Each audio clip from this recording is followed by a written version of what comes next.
पकड़िया गांव ग्राम सभा में दूसरी बार भी स्थगित हुआ कोटेदारी का चुनाव, जनता हुई आक्रोशित। विकासखंड रुदौली के अंतर्गत पकड़िया गांव में आयोजित कोटेदारी का चुनाव दोबारा हुआ स्थगित। कोटेदारी के प्रत्याशी दीपचंद्र यादव द्वारा लगाया गया बड़ा आरोप, कहा कि हमारे पक्ष में भारी भीड़ देखकर विपक्ष बुरी तरह से घबरा गया है, इसी कारण प्रत्यक्ष रूप से अपनी हार देख करके कोटेदारी का चुनाव स्थगित करवा दिया है। उन्होंने कहा कि पकड़िया गांव ग्राम पंचायत की जनता में काफी जन आक्रोश है। जनता बगैर अपना कोटेदार चुने हुए आखिर कब तक पंचायत भवन का चक्कर लगाती रहेगी। तो वहीं पूर्व कोटेदार रामचंद्र यादव ने कहा कि पकड़िया गांव ग्राम सभा की जनता दीपचंद्र यादव के साथ में भारी संख्या में उपस्थित थी, इसी कारण प्रत्यक्ष रूप से हार को देखकर विपक्ष के प्रत्याशी घबरा गए हैं। इसके साथ ही उन्होंने मांग की कि अब दोबारा कोटेदारी का चुनाव पकड़िया गांव ग्राम पंचायत में कभी न करवाया जाए, क्योंकि यहाँ पर ईमानदारी प्रत्याशियों के साथ हमेशा बेईमानी की जाती है। राशन वितरण जहाँ पर होता आ रहा है वहीं पर होता रहे, क्योंकि बार बार चुनाव को स्थगित कर देना कोई नौटंकी नहीं है, क्योंकि आम जनमानस इतनी व्यस्तता के बाद भी अपना खेती बाड़ी का काम छोड़ करके मतदान स्थल पर मतदान करने के लिए आती है, लेकिन हर बार उसे अपना कोटेदार चुने बगैर ही खाली हाथ लौटना पड़ता है। इसलिए राशन विक्रेता जहाँ पर पहले राशन वितरित कर रहे थे वहीं पर सही है। आपको हम बता दें कि कोटेदारी का चुनाव इसलिए करवाना जरूरी था क्योंकि पकड़िया गांव ग्राम सभा की जनता के लिए राशन वितरण ग्राम सभा टांडा सूफी में किया जाता था। इन्हीं कारणों से जनता की समस्याओं को देखते हुए पकड़िया गांव में दोबारा राशन वितरण को संचालित करने के लिए चुनाव करवाया गया था। पहली बार हुए चुनाव में पिछली बार अधिकारियों द्वारा बताया गया था कि कोरम पूरा में न होने की वजह से चुनाव स्थगित किया गया था। जनता को इस बार बहुत उम्मीद थी कि आज राशन विक्रेता का चयन हो जाएगा, लेकिन उनकी उम्मीदों पर पानी फिर गया। टीवी जर्नलिस्ट अमरचंद्र यादव की रिपोर्ट। आपने कहा कि जो कोटेदार है वो जो पूर्व बने हुए हैं, हमसे उनसे कोई समस्या नहीं, बार बार होता रहा तो वहीं पर रहे, हमको कोई समस्या नहीं है। इसके बारे में क्या पूरी पकड़िया गांव की जनता चाहती है कि अब दोबारा चुनाव खुले मतदान से अगर कराया गया तो हम इसमें नहीं शरीक होंगे? आज हमारे साथ हमारे गांव की जनता पूर्ण बहुमत के साथ है। उसका निर्णय है कि ये कोटा जहाँ वहीं रहना चाहिए। पकड़िया गांव में कोटा की कोई जरूरत नहीं है। सब लोग हाथ उठाइए।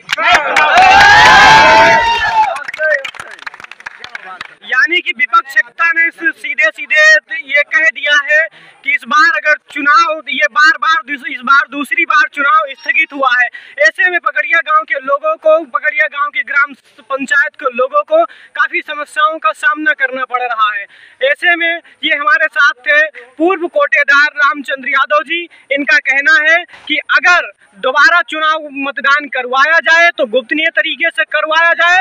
अगर चुनाव गुप्तनीय तरीके से नहीं करवाया जाता है, खुली प्रक्रिया से करवाया जाता है, तो ये कोटेदारी जहां पर है वहीं पर ठीक है।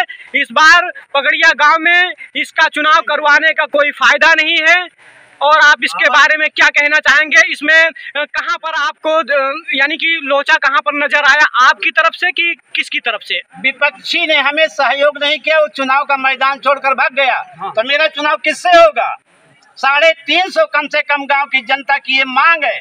सभी ने हाथ उठाकर हामी भरी है कि यहाँ कोटा का चुनाव संपन्न नहीं होने देंगे। इस गांव के लोग ईमानदार कोटेदार नहीं आने वाला है, क्योंकि मैं जब कट्टर बेईमान था, अब नया कोटेदार का चुनाव ईमानदार का इस गांव में संभव नहीं है।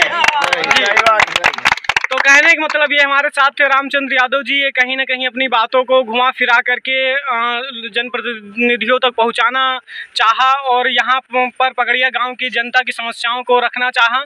आप ऐसे ही न्यूज़ को देखने के लिए आप बने रहिए हमारे राष्ट्रीय प्रसार के साथ। जय हिंद। मैं हूँ आपके साथ यहाँ पे चुनाव होने वाला है कोटे का, क्या हुआ कैसे हुआ बताइए? किसने किया, कैसे क्या हुआ? इधर नाम लियो, बात खत्म। क्या बताए? बेईमानी हो रही है। किसने बेईमानी किया, क्या बताएंगे? जनता को जो अदर पक्ष से खड़ा रहा उनके नाम लियो, आपका बताओ कोई नाम लीजिए। आप सबकी क्या मांगे हैं कि ये चुनाव गुप्तनीय रूप से करवाया जाए? जी। अगर कोरम के तरीके अगर कोरम नहीं पूरा हुआ, अगर इसी तरह से खुला वोट प्रक्रिया से अगर चुनाव करवाया गया तो आप सब दोबारा फिर से अपना मतदान करने आएंगे।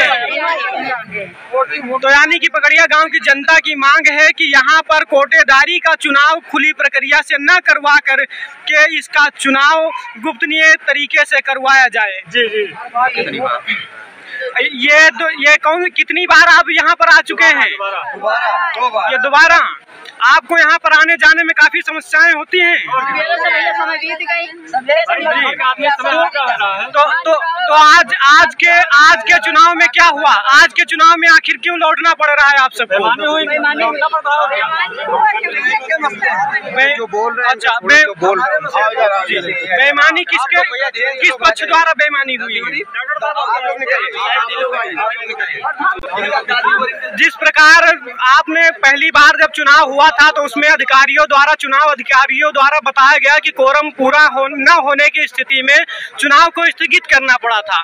इस बार क्या ऐसी प्रक्रिया हुई, क्या ऐसा हलचल हुआ कि लोगों को अपना बगैर कोटेदार चुने ही लोगों को यहाँ पर से लौटना पड़ रहा है?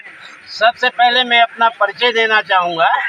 मैं डॉक्टर रामचंद्र यादव, पूर्व मंडल अध्यक्ष भारतीय जनता पार्टी, और इस गांव पकड़िया गांव का पूर्व कट्टर बेईमान कोटेदार रामचंद्र यादव आपके सामने बोल रहा है।